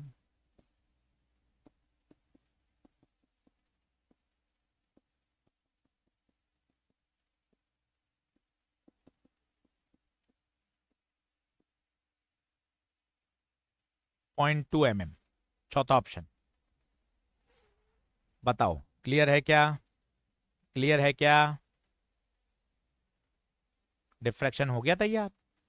अब पोलराइजेशन के 2 लॉ देख लो, 5-5 मिनट के हैं। मेलस लॉ पहले पढ़ा देता हूं, मेलस लॉ पे 2 क्वेश्चन कर लीजिए, फिर ब्रिस्टल लॉ पढ़ लेते हैं, ब्रिस्टल लॉ पे क्वेश्चन कर लीजिए, हो गया सवाल तैयार, कहीं कोई दिक्कत ही नहीं है। बोलिए। अमन, आलोक, राज, आयुष, अंकित, अदिति, विवेक, सुलभ, राशिद, रोहिन राठौड़, क्या बात ओके है क्या? हाँ भैया, खाना खाने जाना तो नहीं है, 10 मिनट रुक जाएं, पूरा पढ़ लें, आगे बढ़ें आगे बढ़ें आगे बढ़ें। चलिए, बहुत बढ़िया बहुत बढ़िया बहुत बढ़िया। अब आ गया साहब law of Malus. Law of Malus क्या कहता है? बहुत आसान है, एक बार सभी लोग लिख लीजिए। मेरे पास ये पोलेरॉइड है, पहले पोलेरॉइड से जब भी अनपोलराइज लाइट पास करती है, फर्स्ट पोलेरॉइड से, कुछ भी आपको कोई मेलस लॉ लगाने की जरूरत नहीं है, फर्स्ट पोलेरॉइड से पास होने के बाद उसकी इंटेंसिटी हाफ रह जाती है। अगर आई नॉट है तो आई नॉट बाय 2 रह जाती है। साथ ही साथ अनपोलराइज किसमें कन्वर्ट हो जाती है? पोलराइज लाइट में, और इंटेंसिटी कितनी हो जाती है? हाफ। इसे मैंने बोल दिया पोलराइज लाइट बन गई और उसकी इंटेंसिटी हाफ हो गई। पहले पोलरॉइड से पास होने के लिए कोई मेलस लॉ लगाने की आवश्यकता नहीं है। 50% पास हो जाता है, 50% पोलरॉइड उसको एब्जॉर्ब कर लेता है। बताइए क्या ये बात ओके है? तो थम्स अप कर दीजिए, लाइक बटन दबा दीजिए, फटाफट चैट बॉक्स में बता दीजिए। पहले पोलरॉइड से पास होने के बाद, पहले पोलरॉइड से पास होने के बाद इंटेंसिटी हाफ हो जाती है, अनपोलराइज लाइट पोलराइज लाइट में कन्वर्ट हो जाती है। साथ ही साथ साथ ही साथ साथ ही साथ हमें कहीं मेलस लॉ याद करने की आवश्यकता नहीं है, मेलस लॉ याद करने की आवश्यकता नहीं है। अब बात आती है दूसरे पोलरॉइड की। अब मैं पेन का कलर बदल देता हूं, ये मैंने लगाया दूसरा पोलरॉइड, ये इसकी ट्रांसमिशन एक्सिस, पासिंग एक्सिस भी बोल सकते हैं, ट्रांसमिशन एक्सिस भी बोल सकते हैं, जो कि प्रीवियस वाले से थीटा एंगल बना रही है। बच्चों ये पोलरॉइड नंबर 2 है, जो कि पिछले वाले पोलरॉइड से थीटा एंगल पर है। अब मुझे मेलस लॉ याद करना पड़ेगा। मेलस लॉ कहता है कि ये वाली पोलराइज लाइट इस पर गिरेगी, यहां से जो ट्रांसमिटेड लाइट निकलेगी, आई ट्रांसमिटेड, उसका फॉर्मूला होगा जो इसके ऊपर फॉल हो रहा है, मैं उसको आई पी बोल दूं। आई नॉट बाई 2 भी सही है, पर जरूरी नहीं है ना हर बार आई नॉट बाई 2 हो। मान लो यहां आपने 2 आई नॉट फॉल इंसिडेंट करवाया, तो फिर यहां आई नॉट ही हो जाएगा ना। तो ज्यादा बेहतर है जो इसके ऊपर गिर रहा है, जो इसके ऊपर गिर रहा है, मतलब आईपी मान लिया, तो IP cos square theta. This is called law of Malus. क्या ये बात ओके है क्या? पहले पोलरॉइड से पास होने के बाद कोई मेलस लॉ लगाने की जरूरत नहीं है। पहले में तो सीधा फ्लैट 50% ऑफ, फ्लैट 50% ऑफ, उसे आपने बोल दिया I not by 2, I not by 2, और मैंने उसे आई पोलराइज बोल दिया। जरूरी नहीं है कि हर बार आई नॉट बाई 2 हो। मान लो आपने 6 आई नॉट डाला पहले में, तो 3 आई नॉट हो जाएगा। क्या बात क्लियर है? क्या बात क्लियर है क्या? आगे बढ़ें आगे बढ़ें। तो ट्रांसमिटेड लाइट की इंटेंसिटी आएगी IP cos square theta. First Polaroid से पास होने के बाद 50% ऑफ, 50% ऑफ। बोलो क्लियर है? आगे बढ़ें। आइए साहब एक क्वेश्चन करके देखते हैं नीट 2017 का। पहले आप इसको खुद पढ़िए आराम से, फिर मैं बताता हूं।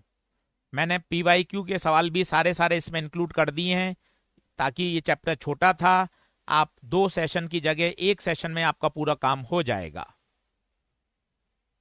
सही है? सुनील कुमार कह रहे हैं टेलीग्राम का लिंक, बच्चों को टेलीग्राम का लिंक शेयर कर दो भाई, टेलीग्राम का लिंक शेयर कर दीजिए। चलो, अब वो कह रहा है 2 पोलराइड हैं जो 90 डिग्री पर रखे गए हैं, ये पहला और ये दूसरा। इसका नाम है P1, इसका नाम है P2। 2 मान लीजिए, ये P1 है, ये P2 है। दोनों 90 डिग्री पर है। Unpolarised light I not I यहां पर। तीसरा Polaroid is kept in between, तीसरा पोलरॉइड इन बिटवीन रखा गया।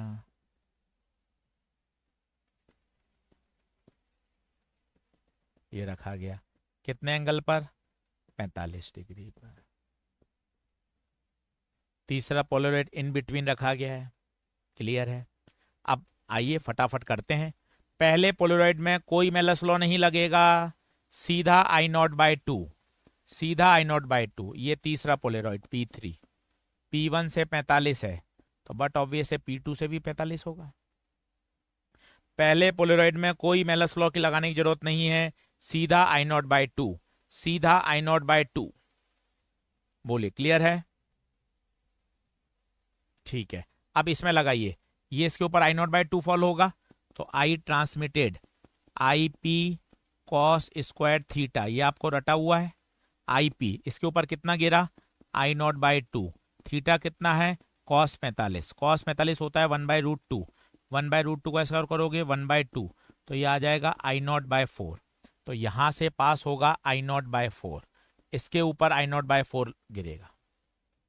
अब फिर से मेलस लॉ एक बार और लगाना पड़ेगा, फिर से मेलस लॉ लगाना पड़ेगा।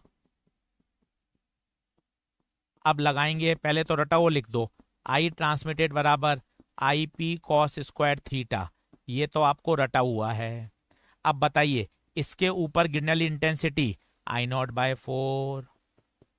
एंगल, सर एंगल कौन सा देखेंगे? P2 और P3 के बीच में, P2 और P3 के बीच में एंगल है 45। तो आई नॉट बाय 4 कॉस 45 1/√2 का स्क्वायर, आई नॉट बाय 8।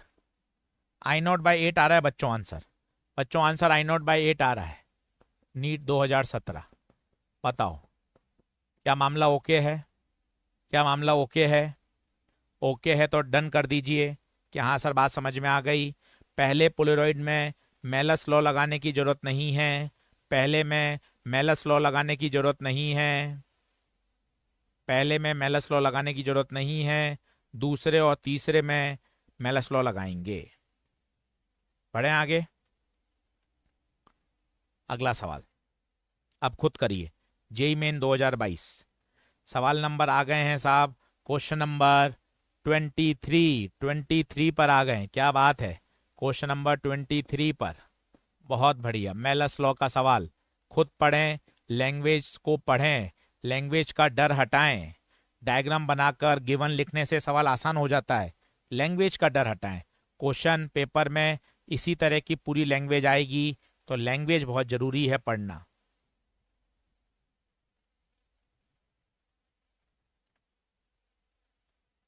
चलिए चलिए आगे बढ़ें। कुणाल यादव, अंकित सिंह, मीनू, अमन सरोज, कुमार आकाश, आयुष।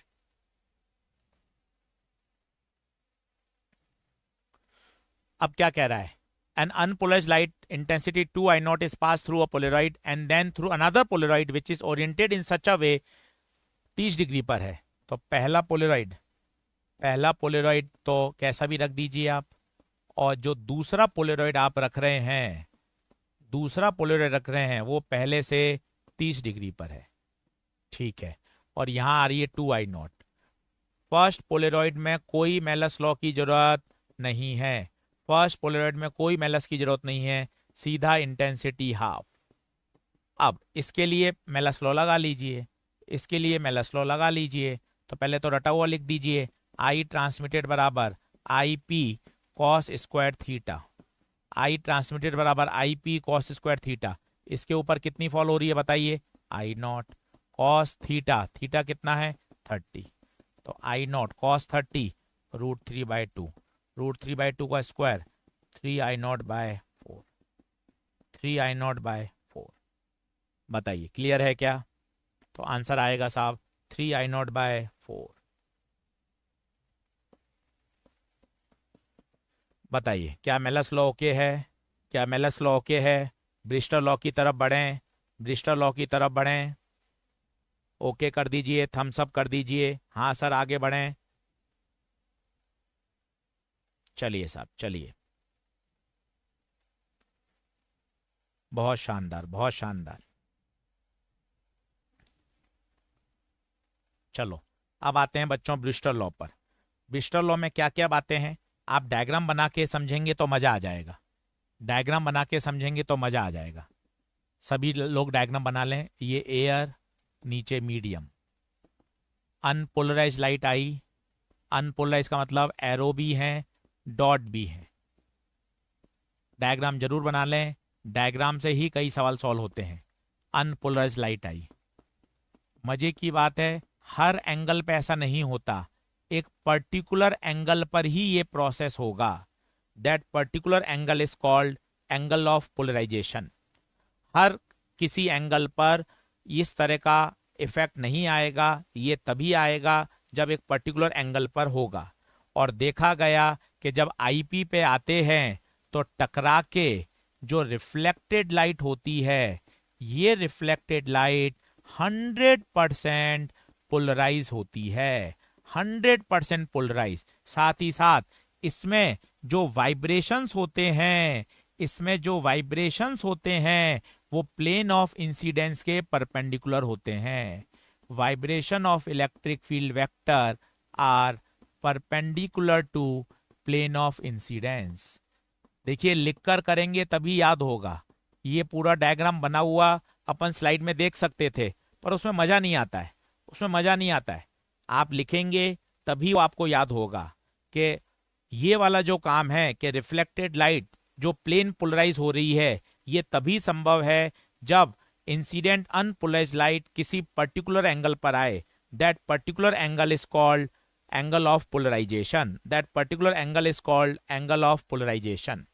और जो रिफ्रैक्टेड लाइट होती है, जो रिफ्रैक्टेड लाइट होती है, ये पार्शियली पोलराइज होती है। ये पार्शियली पोलराइज होती है। और मजे की बात है, ये भी बहुत इंपॉर्टेंट बात है, रिफ्लेक्टेड एंड रिफ्रैक्टेड हमेशा एक दूसरे के परपेंडिकुलर होती हैं।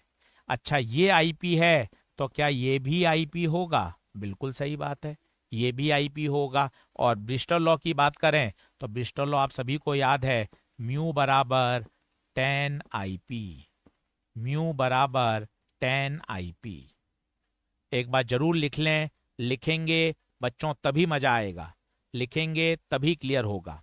अब मैं तीनों पॉइंट्स को हाईलाइट कर रहा हूं, उन बात को समझिए। पहला पॉइंट, पहला पॉइंट समझिए।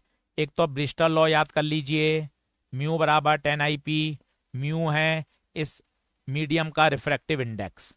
दूसरा, रिफ्लेक्टेड लाइट और रिफ्रैक्टेड लाइट हमेशा एक दूसरे के परपेंडिकुलर होंगी। तीसरी बात, ये प्रोसेस तभी होगा जब लाइट किसी पर्टिकुलर एंगल पर आएगी। That particular angle is called angle of polarisation. Reflected light में जो इलेक्ट्रिक फील्ड के वाइब्रेशंस होते हैं वो इस प्लेन के परपेंडिकुलर हैं, इस प्लेन के परपेंडिकुलर हैं। अगर ये चार बात आपको मजे से याद हो गई तो आपका ब्रिस्टल लॉ तैयार हो जाएगा। आपका ब्रिस्टल लॉ शानदार तैयार हो जाएगा। बताइए, क्या ये बात ओके है? क्या आपको चारों बात क्लियर हैं? आइए एक बार फिर से बोल लीजिए, ब्रिस्टल लॉ म्यू बराबर 10 IP। रिफ्लेक्टेड लाइट और रिफ्रैक्टेड लाइट एक दूसरे के परपेंडिकुलर। ये सारा काम एक पर्टिकुलर एंगल पर होता है। That particular angle is called angle of polarisation. और रिफ्लेक्टेड लाइट जो प्लेन पोलराइज होती है, इसमें इलेक्ट्रिक फील्ड के जो वाइब्रेशन हैं वो प्लेन ऑफ इंसिडेंस के परपेंडिकुलर होते हैं। अगर ओके है तो बताइए, थम्स अप करिए।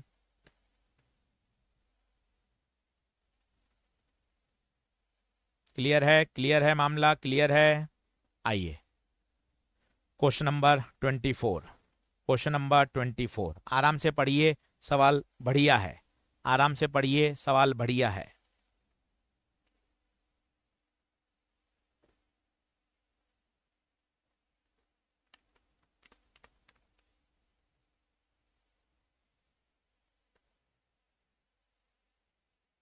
आराम से करिए।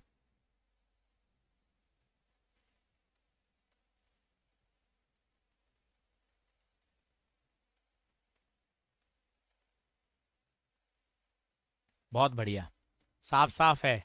रिफ्लेक्टेड लाइट में जो वाइब्रेशन है वो perpendicular to the plane of incidence. बहुत बढ़िया सवाल है, बहुत बढ़िया सवाल है। साइन इनवर्स 1/μ नहीं होता, टेन इनवर्स 1/μ नहीं होता, वास्तव में तो होता है टेन IP बराबर म्यू। तो IP होता है टेन इनवर्स म्यू। ये है सही, ये है सही। तो ये गलत हो गया, ये गलत हो गया, सेकंड ऑप्शन। बोलो क्लियर है, क्लियर है? जबरदस्त। सवाल नंबर 25 पर आ गए हैं साहब। Last question, last question. 25 का टारगेट लिया था, इंटरफेरेंस, डिफ्रैक्शन, पोलराइजेशन, सबकी थ्योरी भी पढ़ा दी, YDSE पूरा पढ़ा दिया, डिफ्रैक्शन पढ़ा दिया, पोलराइजेशन में दो ही लॉ हैं, मेलस लॉ और ब्रिस्टल लॉ, उसको भी अपन ने एक बार हाथ से लिखकर समझ लिया। बहुत शानदार, बहुत शानदार। 25 के 25 सवाल तैयार, 25 के 25 सवाल तैयार। अब आपको एक बार और इन्हें बढ़िया अच्छी तरीके से कर लेना है तो मजा आ जाएगा, पेपर में करा हुआ सवाल आ जाएगा। इंटरफेरेंस, डिफ्रैक्शन, पोलराइजेशन, जल्दी से बताइए क्या आंसर आएगा, जल्दी से बताइए। 60 डिग्री पर इंसिडेंट हुआ और रिफ्लेक्टेड इज कंप्लीटली पोलराइज, तो वास्तव में ये IP हो गया। समझो, 60 डिग्री पे आने के बाद रिफ्लेक्टेड लाइट कंप्लीटली पोलराइज हो गई। इसका मतलब ये कहना चाहता है कि ये जो एंगल है वो वास्तव में एंगल ऑफ पोलराइजेशन है। तभी तो लाइट, रिफ्लेक्टेड लाइट 100% पोलराइज हो गई, क्योंकि 100% पोलराइज तभी होगी जब ये एंगल ऑफ पोलराइजेशन होगा। अब आपसे पूछा क्या, सोचो ये 60 है तो क्या ये भी 60 होगा? ये क्यों 60 हुआ बताइए? एंगल ऑफ इंसिडेंस बराबर एंगल ऑफ रिफ्लेक्शन, ये हमेशा 90 डिग्री होता है। और आपसे ये पूछा है, खत्म हो गया। आपसे ये पूछा है इन तीनों का सम 60 प्लस 90 प्लस R बराबर 180, तो 150 प्लस R बराबर 180, तो एंगल ऑफ रिफ्रैक्शन पूछा है, एंगल ऑफ रिफ्रैक्शन पूछा है।